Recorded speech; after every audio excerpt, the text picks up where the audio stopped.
На этих кадрах вы видите очереди за вакциной от коронавируса в США, в Европе, в Китае и, конечно, в Израиле. Люди без преувеличения толпами идут за прививками. И это при том, что в большинстве этих стран вакцинация не носит повальный характер. Привиться могут лишь определенные группы населения. А что же у нас в России? В стране, которая первой в мире зарегистрировала вакцину, где для прививки нужно просто прийти в поликлинику. Люди, мягко говоря, не спешат защищать себя от коронавируса. Согласно последнему опросу Левада-центра, более 60% россиян все еще не готовы прививаться. В России полностью привились почти 9,5 миллионов россиян. Это чуть более 6%. По этому показателю мы уступаем почти всем европейским странам, не говоря уже о США или Израиле. А в Сан-Марино, где прививаются нашим же спутником, полностью вакцинировали вообще половину населения. Причин довольно много. Это и повальное недоверие к государству, общий уровень безграмотности, антипрививочные настроения, теории заговора, боязнь неких неизвестных последствий, да и масса других причин. Вы уже догадываетесь, друзья, что этот ролик будет про прививки, про вакцинацию и почему я рекомендую вам сделать прививку. И начать, наверное, нужно с себя, да, потому что первый вопрос, а поставил ли ты прививку себе? Я себе прививку пока не поставил, объясню почему, потому что я переболел коронавирусом, к сожалению, я переболел до того, как были доступны прививки, иначе, конечно, бы я вакцинировался. У меня очень высокий уровень антител, и мой врач, который делает мне прививки, рекомендовал пока прививку не делать, потому что у меня сейчас идут другие прививки. Я делаю себе прививки от всевозможных болезней, у меня есть календарь вакцинации, я регулярно хожу и ставлю себе прививки от гриппа, вот сейчас поставил от энцефалита, а поскольку спутник нельзя совмещать с другими прививками, я пока делаю другие, которые у меня стоят в календаре, и как только у меня уровень антител начнет падать, я обязательно сделаю прививку себе уже от коронавируса. Но в семье у меня все сделали прививку от коронавируса, в том числе мои родители. Они вообще первые пошли и сделали прививку. И сейчас я максимально коротко и по сути объясню, почему мне кажется, вы тоже должны делать прививки, почему прививки бояться не стоит. Ну а перед тем, как начать, поставьте лайк и подпишитесь, если вы еще этого не сделали. Это очень помогает продвигать ролики и делать еще больше качественного контента.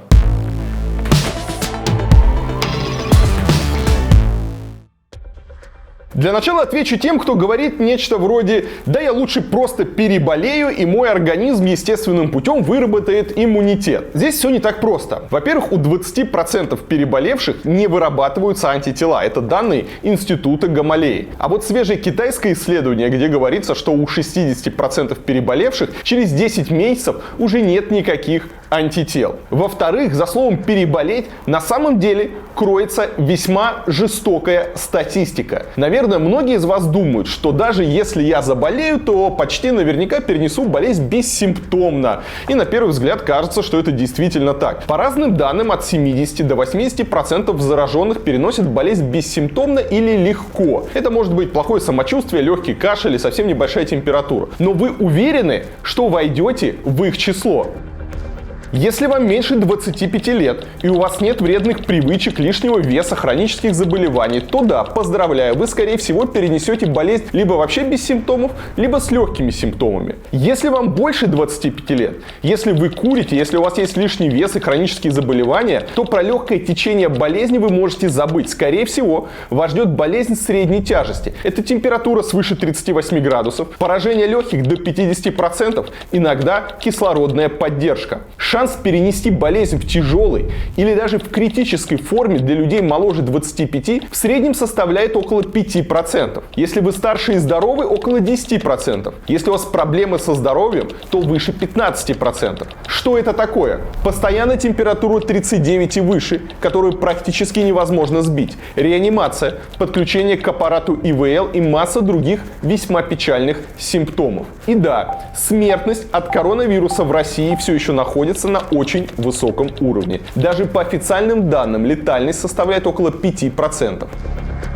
Вам кажется, что это не так много? Тогда представьте себе шестигранный кубик. Так вот, шанс умереть от коронавируса такой же, как за 2 броска получить в сумме тройку. То есть выбросить 1 и 2. Не звучит так уж невероятно, не правда ли? Могу сказать про себя. У меня нету проблем с весом, и у меня нет вредных привычек, и я занимаюсь спортом, регулярно бегаю, я еще относительно молод, и мне казалось, что я тоже, если и заболею, то болезнь не почувствую. Но я ее почувствовал, у меня было несколько дней, температура выше 38, это была очень тяжелая температура, я плохо себя чувствовал. Кроме того, после того, как я себе сделал КТ, у меня обнаружилось поражение легких, и я довольно долго восстанавливался. И еще раз говорю, что если у меня была возможность поставить прививку, я бы обязательно бы это сделал, потому что даже те последствия против сравнительно легкого течения болезни у меня, они гораздо хуже, чем потенциально могли бы быть от прививки.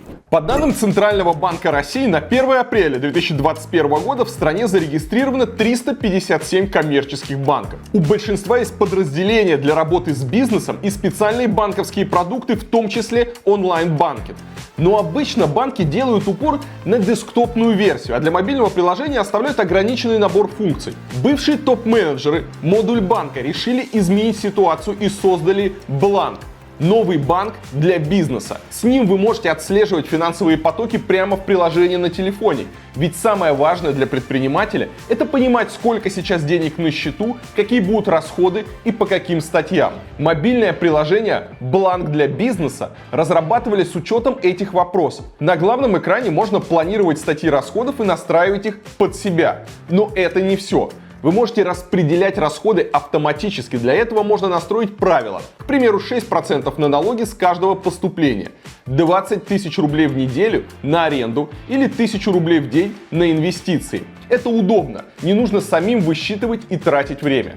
Бланк делает упор на поддержку клиентов. В ней нет роботов и нейросетей. Там работают только люди, которые раньше составляли команду поддержки клиентов Рокетбанка. Сейчас у Бланка закрытый старт, и стать его клиентом можно только по приглашению.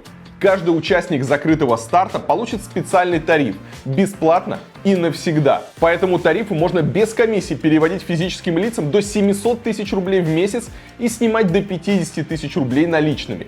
20 платежек в месяц и остальные стандартные опции тоже бесплатно. После закрытого старта этот тариф будет стоить 1500 рублей. И подключившись к Бланку сейчас, можно ежегодно сэкономить 18 тысяч рублей. Стать участником закрытого старта просто. Переходите по ссылочке в описании к этому ролику, скачивайте приложение Бланк для бизнеса и вводите мой код приглашения Илья31. Помните, что получить закрытый тариф бесплатно можно только до 31 мая. И здесь нужно понимать, что коронавирус — это не только то время, когда вы болеете. Да, вы можете легко коронавирус перенести, но остаются еще очень неприятные последствия. Ученые из Имперского колледжа Лондона обнаружили, что ковид снижает способности решать задачи на понимание текста и смысла слов. А тупение, если так можно выразиться, сравнивают с 10-летним старением. Причем чем тяжелее протекала болезнь, тем сильнее могут быть осложнения. Так что если вас угораздило заболеть тяжело, то последствия, даже когда вы выздоровеете, будут серьезными. Американские ученые пришли к выводу, что для людей, перенесших ковид, распространенными последствиями являются усталость, мышечные боли, затрудненное дыхание, туман в голове и многие другие.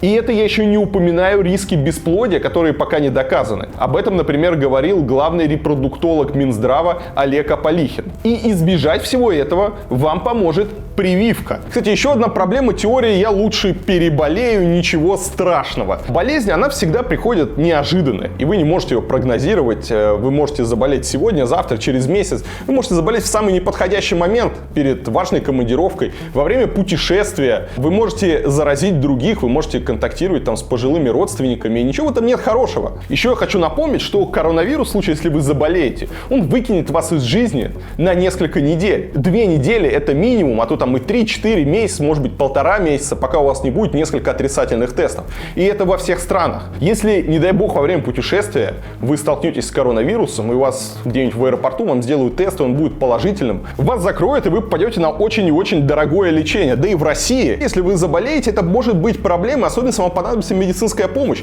Не забывайте, что больницы переполнены. Да, об этом перестали говорить, потому что новость, она приелась. Но больницы переполнены. Получить, особенно в регионах, качественную медицинскую помощь будет не так просто. Я хочу вам напомнить, друзья, что от коронавируса в России умерло уже 500 000 человек. Если посмотреть на данные по избыточной смертности, вы увидите, что более 500 000 человек с начала пандемии умерло в России. Это огромные потери. Об этом не говорят, потому что статистику у нас фальсифицируют, чтобы на международном уровне мы смотрелись как-то красиво, мило там и симпатично. Восстановление после коронавируса — это тоже отдельная тема. Многим людям требуется дорогостоящая и очень долгая реабилитация, и вернуться обратно к нормальной жизни удается далеко не всем. Вы наверняка слышали, что, например, от коронавируса люди теряют вкус, не чувствуют запахов.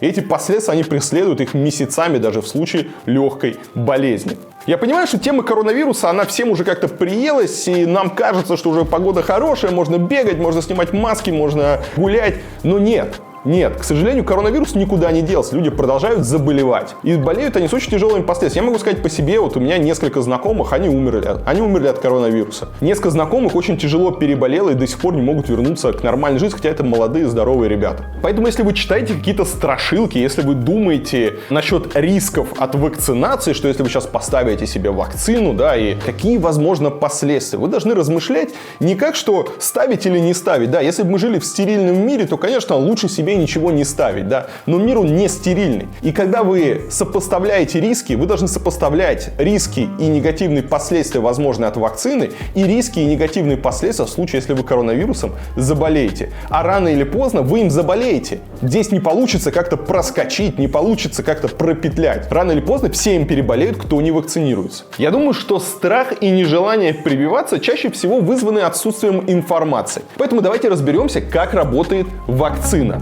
Главный защитный механизм нашего организма – это иммунная система. Это органы и структуры, содержащие лимфоидную ткань. Они участвуют в образовании клеток, которые защищают организм. Вакцина работает именно на клеточном уровне. Это макрофаги, которые первые встречают врага, нейтрофилы, которые сообщают организму о вторжении, и самое главное – лимфоциты. Когда вирус попадает в кровь, клетки атакуют его. Лимфоциты побеждают вирус и образуют специальные белки – антитела. Они-то и запоминают, как нужно бороться с конкретным вирусом, и в будущем смогут уничтожить его на ранней стадии, не дав размножиться. Таким образом вырабатывается иммунитет.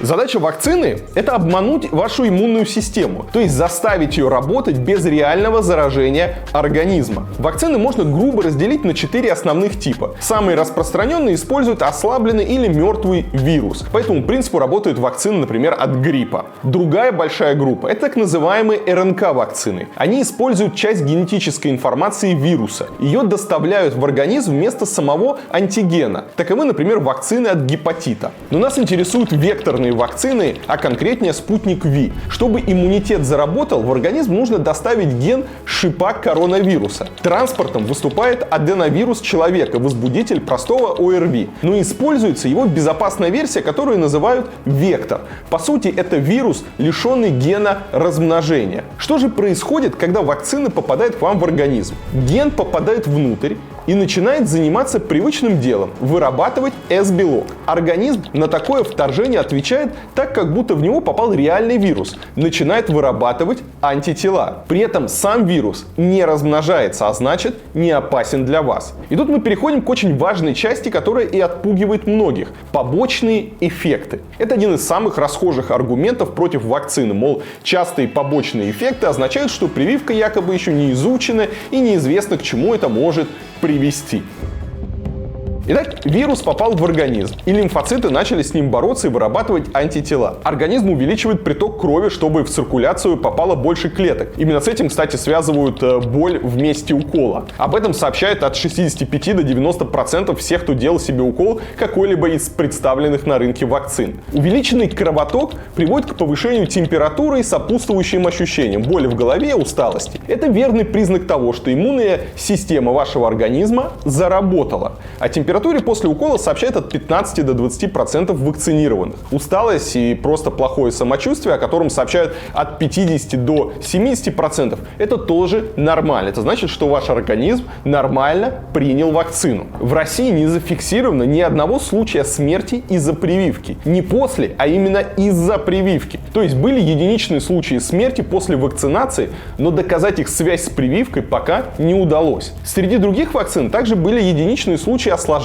от аллергических реакций, например. Пожалуй, самая неудачная в этом смысле вакцина AstraZeneca, от которой предположительно образуются тромбы. От нее даже начали отказываться некоторые страны. Вы наверняка слышали эти страшилки, что вот нашли там у кого-то пациента после вакцины тромбы, и страны начали так массово отказываться. Специалисты из Норвегии и Германии, независимо друг от друга, пришли к выводу, что образование тромбов было вызвано аутоиммунной реакцией. Тем не менее, Европейское агентство по лекарственным средствам подтвердило безопасность вакцины, поскольку случаи тромбоза — это 0,01 доли процента. Если вы внимательно почитаете новости, то вы увидите, да, что там 2 пациентов были тромбы, у 3 пациентов были тромбы и так далее, и так далее. Да? И это может показаться чем-то страшным, чем-то ужасным, но здесь всегда нужно смотреть, а какое количество людей вообще вакцину получило, какое количество людей спасли от коронавируса, от возможной смерти от коронавируса и так далее, и так далее. Да? И вы увидите, что процент он совершенно ничтожный. Да,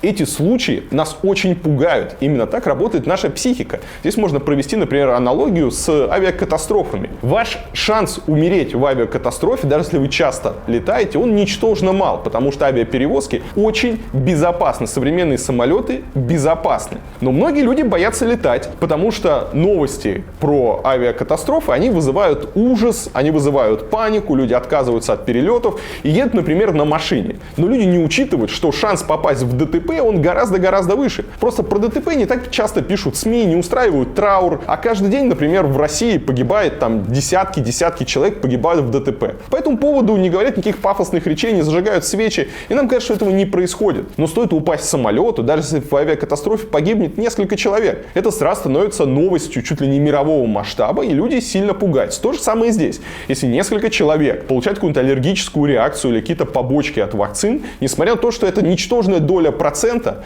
люди начинают пугаться, и целые страны бывают на волне этой паники, отказываются вообще от вакцинации. Теперь давайте перейдем к, пожалуй, самому важному аспекту – эффективность вакцины. У большинства из них этот показатель превышает 80%, а у 3, в том числе у нашего спутника Ви, выше 90%. На самом деле это потрясающе высокий результат, особенно учитывая короткий срок, в который эти вакцины были разработаны. Для сравнения, эффективность привычных нам всем вакцин от гриппа в 2 раза меньше, всего 45%. Ниже этот показатель и у вакцин от, казалось бы, хорошо изученных свинки и оспы. Но что на самом деле значат эти цифры? Многие думают, что если, например, эффективность вакцины составляет 95%, это значит, что из 100 получивших вакцину 5 заболеют, а 95 нет. Это не так. Показатель в 95% касается каждого отдельно взятого человека по сравнению с непривитым. Если вы вакцинированы, это значит, что у вас на 95% меньше вероятность заразиться, чем у непривитого человека. Но вы все равно можете заразиться. Объясню на примере спутника. В 3-й фазе испытаний участвовало 19 866 человек. Из них 14 964 получили настоящую вакцину, а 4902 плацебо. После второй инъекции было зафиксировано 78 случаев ковида, 16 в группе вакцины и 64 в группе плацебо. То есть среди полностью привитых заразилось лишь 0,1%, а среди плацебо 1,3%. Таким образом, у привитых почти на 92% меньше вероятность заразиться коронавирусом. Вообще показатель эффективности вызвал широкие споры. И основной вопрос, а можем ли мы вообще сравнивать эффективность вакцин? Ведь испытания проходили в совершенно разных условиях, географических и даже временных. Смотрите, испытания Pfizer и Moderna проходили в США на спаде заболеваемости, а вот у Johnson & Johnson наоборот на подъеме. При этом большая часть испытаний прошла в ЮАР и в Бразилии, где не только был пик, но и более агрессивные мутации вируса. Сравнивать вакцины можно только в идеальных условиях, в одно и то же время и на одной и той же территории. Но есть еще более любопытный факт об эффективности. Многие забывают, что главная цель вакцины – это не избежать заражения, а не допустить серьезных последствий. И вот в этом все вакцины от коронавируса одинаково хороши. Ни один человек не попал в реанимацию или не умер от коронавируса после вакцинации. То есть заболеть вы можете, но болезнь в этом случае будет протекать гораздо легче, чем если бы у вас не было вакцины. И это официальные научные данные, а не какая-то пропаганда из телевизора. Но я подозреваю, что найдутся те, кто скажет: погодите-ка, ну как это не пропаганда? Откуда все эти данные, как не от наших властей? Как мы можем верить вот Путину? Путин ведь наверняка там в подвале бодяжит такой вот котел, там эту разливает вакцину со своими врачами, палачами, чтобы всех убить. Там вообще как можно доверять государству? Специально для вас я хочу напомнить, что авторитетный медицинский журнал Lancet оценил эффективность спутника в 91,6%. Американское агентство Bloomberg назвало спутник Ви главным научным прорывом России со времен Советского Союза, а главный иммунолог США Энтони Фаучи назвал наличие надежной вакцины в России путем к всеобщей защите человечества. К марту спутник стала третьей в мире по количеству одобривших ее стран, более 50. Среди них Аргентина, Сербия, Мексика, Черногория и другие. То есть, если мы с вами сейчас отвлечемся от пропаганды, от телевизора, да, я понимаю, вы прекрасный, кто смотрит мой канал, вы знаете, да, что я тоже очень скептически отношусь к тому, что говорят по телевизору. Но относительно эффективности вакцин говорят независимые ученые, независимо от Кремля, независимо от Путина. Говорят наши потенциальные противники, европейцы и американцы. Разные политики и разные ученые признают эффективность спутника. Еще пару слов о том, почему вакцинация реально работает. Если мы посмотрим на график, то увидим, что в мире с середины января шел спад числа заражений. И вряд ли он был вызван вакцинацией, потому что на тот момент уровень ее не превышал 0,1% от населения Земли. Просто стихла вторая волна. К началу года темпы заражения упали в 1,5 раза. А что в странах, где идет масштабная вакцинация? В Британии спад в 13 раз, в Израиле в 12, в США в 3,5 раза. А в России, даже если верить официальным данным, спад лишь в 2 раза. То есть почти в рамках общемировой тенденции. Несмотря на очевидные позитивные результаты, вокруг вакцин возникла масса мифов и заблуждений. Давайте разберем самые популярные, чтобы развеять сомнения в пользе прививок. Иногда можно услышать, что вакцина изменяет вашу ДНК и вызывает рак. Этот бред пришлось специально опровергать Всемирной организации здравоохранения. Да, даже РНК-вакцины никак не влияют на ДНК. Это научный факт. Если вы вдруг где-то видите информацию, что вакцина повлияет на ваш ДНК, как-то изменит ваши гены, и вы, не знаю, мутируете в осьминога или в брокколи, просто попытайтесь найти первый источник такой информации. И вы увидите, что кроме конспирологических каких-то форумов или чатов в WhatsApp нигде никакой достоверной информации нету. Нет никаких исследований, хоть каких-то ученых, нету никаких публикаций на этот счет. То есть это просто выдумки и глупости. Еще часто можно услышать, что вакцина вызывает бесплодие. Здесь опять же нет ни единого научного исследования, которое бы хотя бы косвенно подтверждало этот фейк. Более того, в истории вообще не зафиксировано ни одного случая, чтобы хоть какая-то вакцина приводила к бесплодию. Это полнейшие глупости, которые тоже распространяют антипрививочники, ни на что не ссылаясь. Есть еще мнение, что переболевшим не нужно прививаться. Но тут все просто. Я уже говорил, что у большинства антитела исчезают со временем, а у некоторых вовсе не образуются. Я, например, слежу за уровнем своих антител, регулярно сдаю кровь, и как только мои антитела начнут падать, я пойду и сделаю себе прививку, о чем обязательно вам расскажу. Еще одна страшилка про алкоголь. С ним связано сразу несколько мифов. Например, нельзя пить до прививки, нельзя пить после прививки, ведь вакцина не подействует. Ученые уже неоднократно объясняли, что алкоголь никак не влияет на иммунный ответ вашего организма. Однако алкоголь может усугубить ваше плохое самочувствие после укола, поэтому действительно лучше алкоголем не злоупотреблять. Ну и вообще, вне зависимости от прививок, алкоголем лучше не злоупотреблять. Есть еще одна страшилка относительно Путина. Путин же не привился. Как вы знаете, действительно, Владимир Путин долгое время не прививался, и только вот недавно он сообщил, что привился. Вот буквально на днях вышла новость, что у него очень хорошие антитела. Он сделал себе 2 прививки, измерили антитела, и там в 15 раз выше нормы.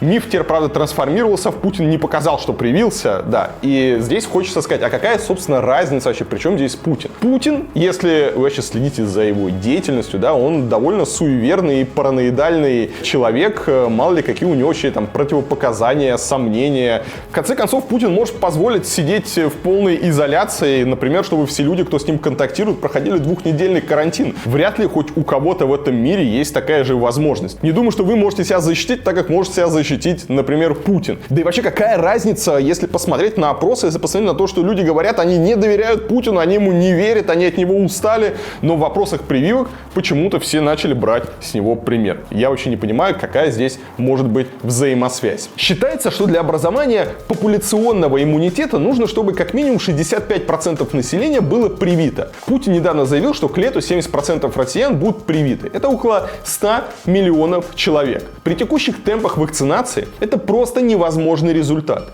Я уверен, что вам всем срочно нужно повышать грамотность друг друга, рассказывать скептикам о том, почему вакцина это правильно, и о том, что она реально работает. Ведь все доводы предельно просты и логичны. Главное – защититься от коронавируса. А этим вы защищаете не только себя, но и своих родных и близких. Достаточно просто позвонить в поликлинику, записаться и поставить вакцину. Можно сделать это прямо сейчас. Кроме того, в Москве пункты вакцинации есть в аэропортах, можно в ГУМе прямо в центре Москвы сделать. Делают быстро, сейчас нет очередей, но вообще безумно повезло. Мои английские, американские друзья, они смотрят на меня и говорят, как вы вообще живете, у вас можно поставить прививку, вот просто прийти. Мой знакомый в Англии, он записывается там за несколько месяцев, потом едет куда-то 50 километров. Это большая удача, что сейчас можно втиснуться куда-то в очередь. У нас еще мороженку дадут, а люди все равно не верят. Я знаю, сейчас очень много есть антипрививочников, распространяются различные теории заговора. Кстати, что интересно, люди, кто эти теории заговора распространял, они сами начали прививаться. Например, Никита Михалков, который был один из первых, который рассказывал про зло у Билла Гейтса, про чипирование, про какие-то патенты.